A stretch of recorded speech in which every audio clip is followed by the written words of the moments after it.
If you spend any time in the league's Discord, you'll know that the mods take great pleasure in trying to wind us up when it's time for the leaks, including giving us false relics. Well, this is something that they didn't expect to give us, because I think between me and another person, we've worked out something that they didn't intend to leak.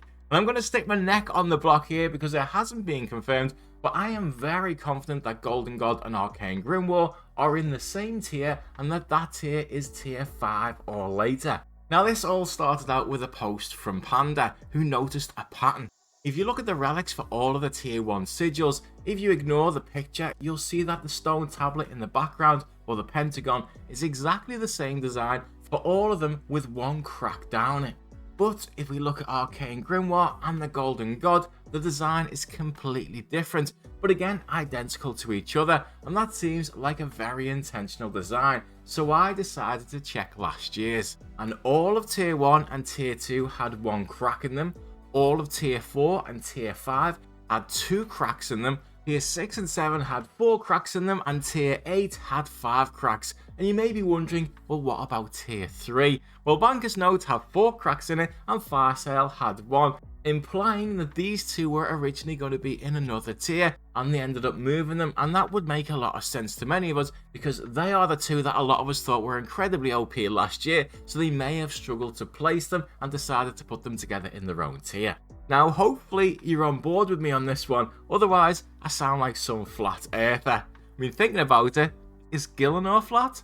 It's also being confirmed that Arcane Grimoire is not classed as a combat relic, so these could be paired together. So what Panda found, if it's wrong, or what I found, if it's correct, and I'd honestly be genuinely surprised if this isn't the case, that these two sigils will be in tier 5 or higher, and if it's the same as last year where we get the same design for 2 tiers again, we could have 9 or more tiers this year, plus combat masteries. And that sounds like an incredible amount, so it leads me down the path of maybe it's the 5. But anyway, this is going to massively impact how good these relics are. So firstly, the Arcane one, which has a ton of uses, and if you're anything like me, things that you don't initially think about. It's going to allow us to cast Vengeance, which will be extremely good against any boss where you can kill it quickly, especially if they have last recall, so we can restore our stats in our player-owned house after every kill and teleport straight back to the boss, cast Vengeance for some more damage and then just keep doing it. And if that doesn't work, we also have Thralls for DPS instead. There's also so many different teleports between all of the different spellbooks that no matter what regions you pick, you're likely to save a lot of time from these. Plus they come with a ton of utility spells, so you can do things like string jewelry. Magic Imbue will allow you to create combination runes, some of the best runecrafting XP in the game currently. Plankmate will save you so much time at the sawmill and save you some GP at the same time since it's cheaper. Demonic and Sinister Offerings are a great way to train prayer XP if you don't have an altar in the regions that you want to pick. Shadow Veil increases your thieving success rate. The Grime cleans all your herbs in one go, and these also give you a spell which we very rarely use normally but may be extremely useful in leagues. The Death Charge spell restores 15% of your special attack if you kill a creature within 60 seconds, and it can only be cast once per minute. But with items like the Dog Sword this league's, depending on what the other relics are, this one could become very good.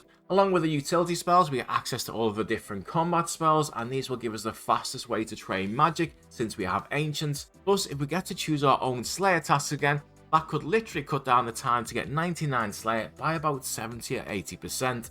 You're going to be able to use the Shadow if you have one, but then Blood Barrage to heal up anytime you want to at a boss. You don't have to worry about inventory space because you can high out most of the drops.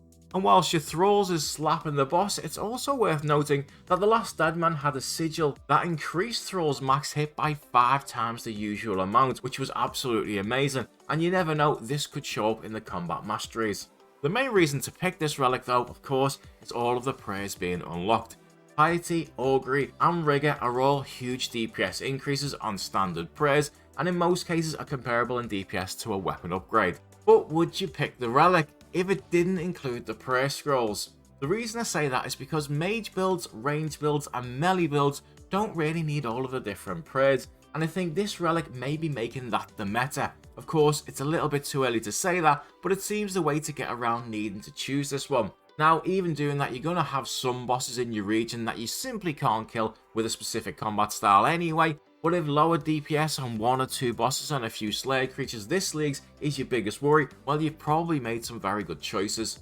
It probably comes across as a strange way to go about things, but I always look at whether I can avoid needing a relic rather than just drooling over all of the great things it can do when I see a new one come out, in order to try and pick the best strategy I can. And I'm hoping once we have all of the information that a specific build will help me to do this with this relic.